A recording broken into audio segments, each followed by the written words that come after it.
Within the leaf blower, we are particularly interested in the fluid mechanical processes which occur in the carburetor.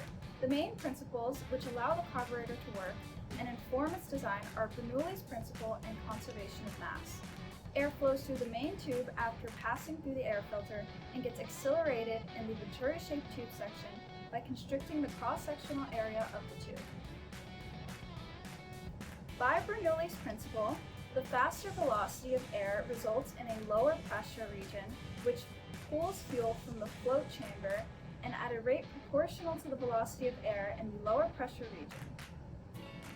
Once the engine has begun running, the choke valve is then fully opened so that the fuel mixture returns to the linear normal running quality. The throttle valve is then used during operation of the engine to manually control how much of the fuel mixture enters the combustion chamber. By closing the throttle valve with the throttle lever, it restricts how much of the mixture reaches the combustion chamber and reduces the power output of the engine, and which directly decreases the flow output of the leaf blower itself. The main parameter we're looking for when analyzing Venturi is the pressure differential. In order to find that, we'll be using two main equations, the conservation of mass equation and Bernoulli's equation. In order to apply Bernoulli's equation, we'll be making two key but important assumptions. One, the flow is incompressible, which means that the density is the same throughout the flow, and two, that it is inviscid. We can approximate this as inviscid because our Reynolds number for air is high enough in this context. So solving the conservation of mass equation for the velocity at the intake, we find that as the area decreases, the velocity increases. Bernoulli's equation allows us to relate the pressure to the fluid's velocity. Given that our z's are equal, we can simplify the equation and plug in our conservation of mass equation to derive an equation for the pressure differential. Using the head loss coefficient and pressure differential, we can then solve for the mass flow rate of gasoline. This is proportional to the area, the density, and the pressure differential. Plugging these numbers, we get that our mass flow rate of gasoline is approximately half a gram per second. The analysis of the Venturi is performed using inviscid assumptions so that we can use the Bernoulli equation. In reality, there are viscous effects in the system. Therefore, if the Reynolds number was higher, the friction factor would be lower, and therefore there would be a higher flow rate through the system because there would be less viscous losses.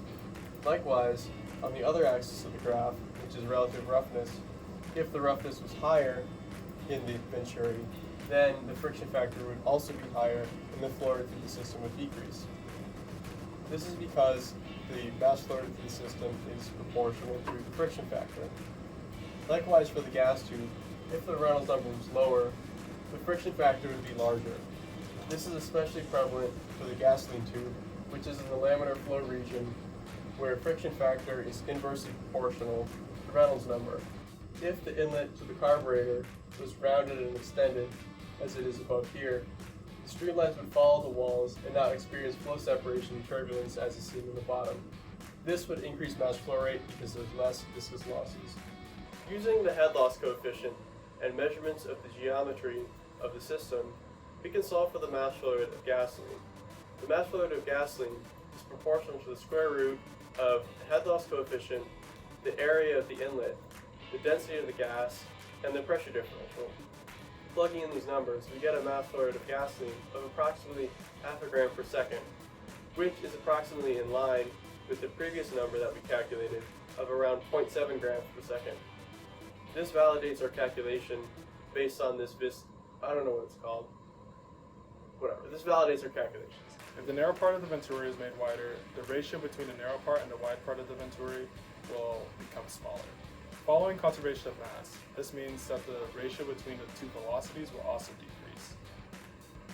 If we look at the Bernoulli equation now, we find that the pressure differential will decrease. So if we were to use honey in the system instead, given that the Reynolds number is inversely proportional to viscosity and the honey has a much higher viscosity, that would mean that